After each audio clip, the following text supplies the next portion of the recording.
श्री गुरु चरण सरोज रज निज मन मुकुर सुधार बरनहु रघुबर विमल यस जोदायक फल चार बुद्धिहीन तन जान के सुमरहु पवन कुमार बल बुद्धि विद्या देव मोए हरौ कलेश विकार लखन सिया रामचंद्र जी की जय उमापति महादेव जी की जय पवन सुत हनुमान जी की जय। सज्जनों, आज मानस में गुरु वंदना और गुरु का क्या महत्व है इस विषय पर चर्चा करेंगे। गोस्वामी जी ने गुरु वंदना के प्रकरण में एक सोठा, एक दोहा और 10 चौपाइयों में गुरु की वंदना की है। और भी जगह उन्होंने लिखा है, मंगलाचरण के बालकांड के एक श्लोक में भी लिखा है,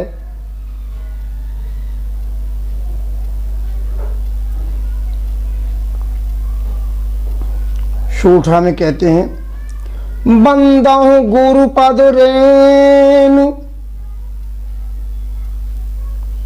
बंदहु गुरुपद कंज कृपा सिंधु नर रूप हरि महामोह तम पुंज जासु बचन रवि कर निकर।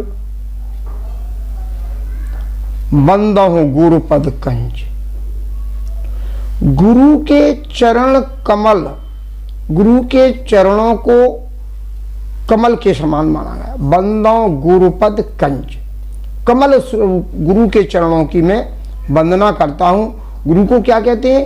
कृपा सिंधु नर रूप हर, ये कृपा के सागर हैं, कृपा के समुद्र हैं। गुरु की असीम कृपा जिसे प्राप्त हो जाती है उसका जीवन धन्य हो जाता है। कृपा सिंधु नर रूप हरि, मानव रूप में साक्षात हरि का स्वरूप है, साक्षात परब्रह्म परमेश्वर हैं। गुरुर् ब्रह्मा गुरुर् विष्णु गुरुर्देवो महेश्वरा गुरु साक्षात परब्रह्म तस्मै श्री गुरुवे नमः। गुरु शंकर स्वरूप है, गुरु ब्रह्मा स्वरूप है, गुरु विष्णु स्वरूप है तथा गुरु साक्षात परब्रह्म परमेश्वर है, श्री हरि हैं। कृपा सिंधु नर रूप हर महामोह तम पुंज जासु बचन रवि कर निकर। महामोहतम, महामोह, मोह रूपी इस अंधकार को दूर करने के लिए गुरु की कृपा सूर्य के रूप में काम करती है। महामोहतम पुंज जासु बचन रवि कर निकर। और जब हम घोर अंधकार में घिरे होते हैं तो जिस तरह से सूर्य की किरणें हमें उस अंधकार से उबारती हैं, निकालती हैं, सूर्य के उदय होने पर विश्व का अखिल अंधकार दूर हो जाता है, उसी तरह से गुरु के वचन रूपी सूर्य जब हमारे हृदय पटल पर अपना दिव्य प्रकाश छोड़ते हैं तो फिर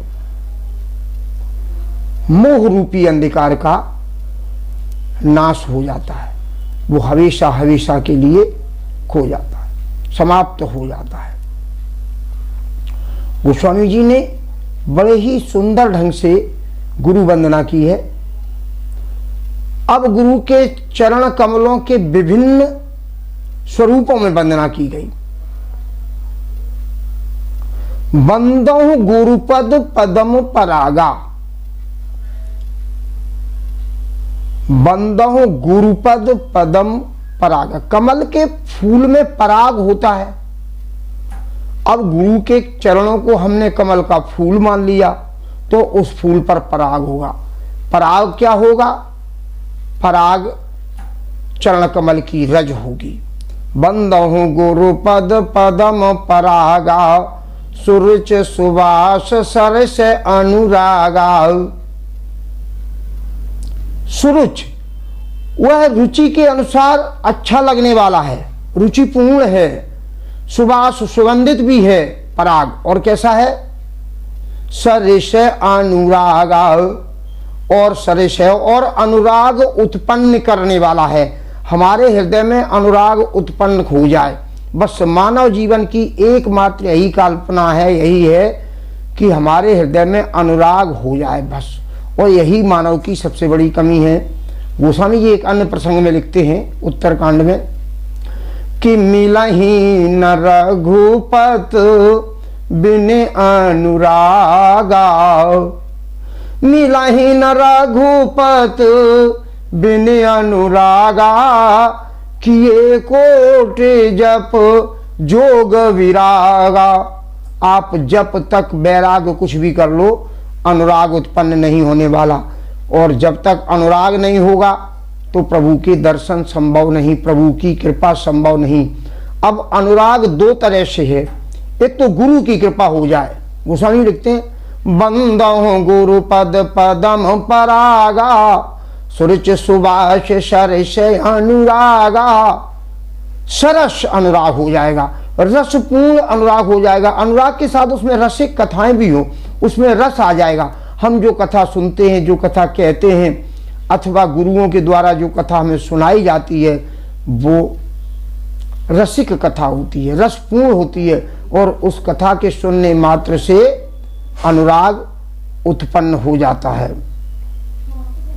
अमीय मूर मय चूरन चारू, शमन सकल भौरुज परिवारू। अमीय मूर मय चूरन चारू। और वो रज है कैसी? गुरु के चरण कमलों का जो पराग है वो गुरु के चरण कमल की रज। वो रज कैसी है? अमीय मूरिमय चूरन चारू। वो अमृत के समान दवा है। मूर माने दवा, चूरन चारू सुंदर चूर्ण है। अमीय मूरमय चूरन चारू, समन सकल भौरुज परिवारू। और संपूर्ण भवरूपी रोगों को दूर करने वाली है। गुरु के चरणों की जो रज है, वो रज क्या करती है? संपूर्ण भव बंधन को मुक्त कर देती है। भव बंधनों से हमें भवरूपी जो रोग लगते हैं, हमारे यहाँ गोस्वामी जी ने लिखा भी है कि मोह सकल व्याधन कर मूला। संपूर्ण व्याधियों की जड़ मोह है। मोह समाप्त कैसे हो? तो बड़ा अच्छा एक उदाहरण दिया, अमीय मूरमय चूरन चारू। गुरु के चरण कमल रूपी रज मिल जाए तो फिर मोह रूपी ये रोग दूर हो जाएगा। लोभ, मोह, काम, क्रोध ये बड़े शत्रु हैं मानव जीवन में सबसे बड़ी।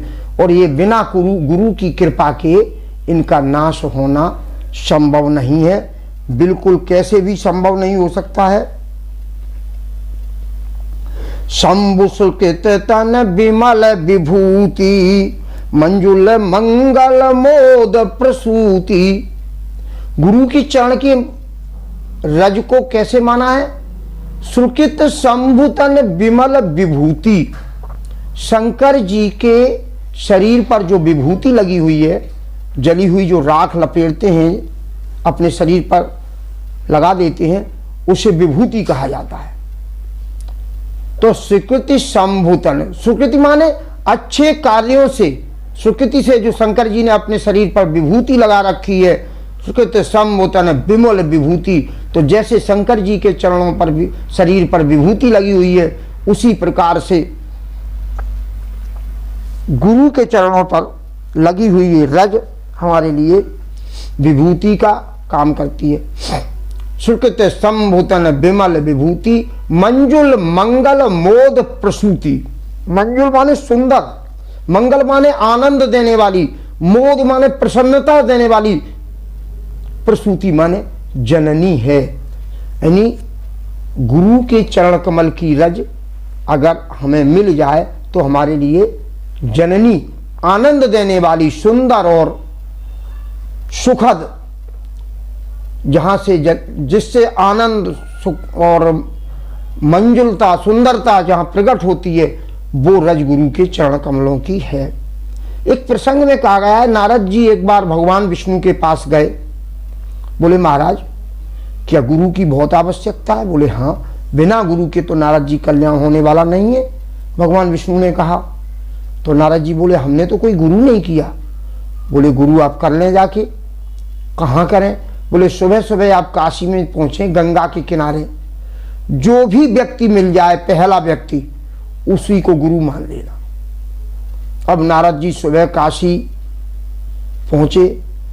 गंगा के किनारे एक मल्लाह अपने कंधे पे जाल डाले हुए चला जा रहा था। नारद जी ने विचार किया, भगवान ने भी हमें कहाँ भेज दिया, यहां लायक तो हम नहीं थे, हमें तो अब एक मल्लाह को गुरु बनाना पड़ेगा।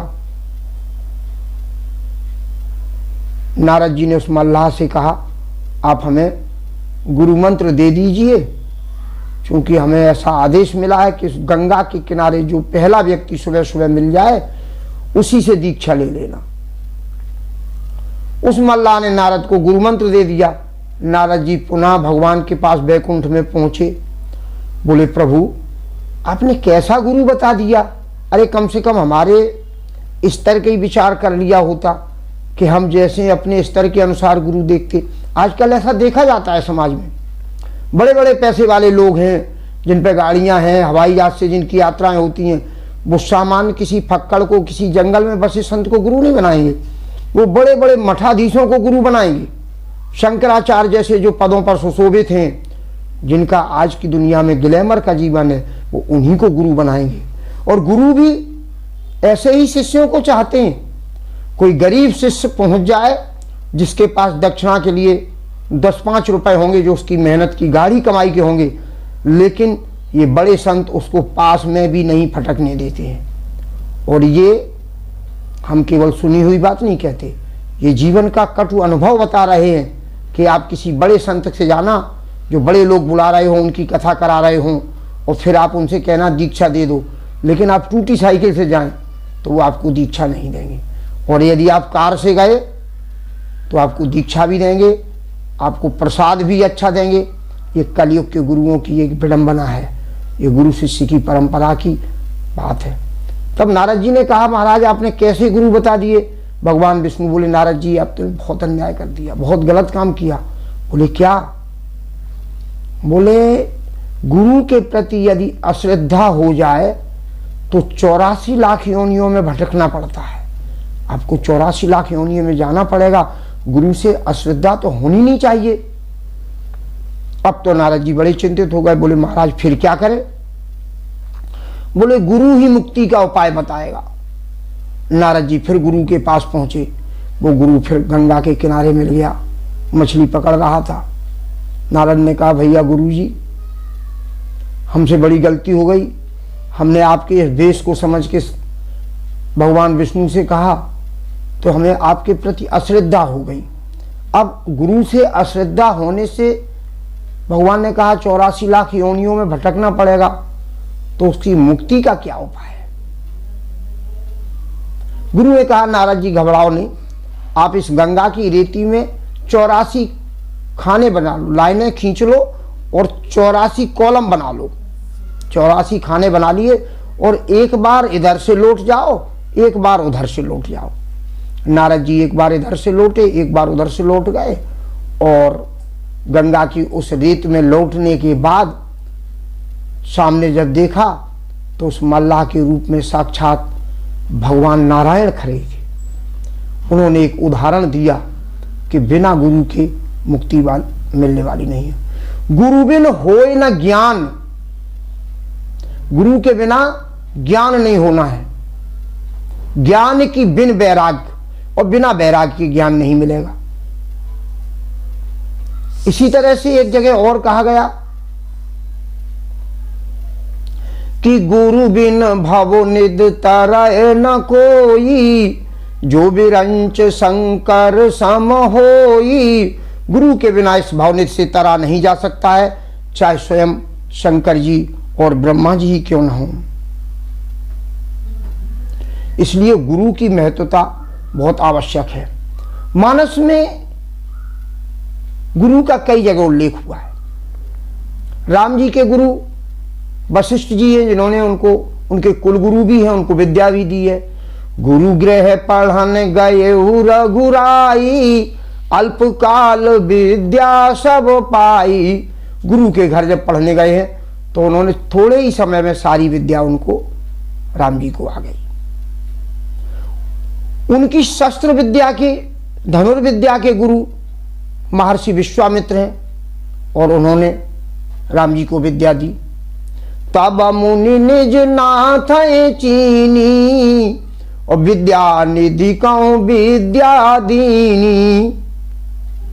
आगे जब वनवास हुआ है तो प्रयागराज में भरद्वाज मुनि से पूछते हैं, भरद्वाज मुनि भी यही कहते हैं,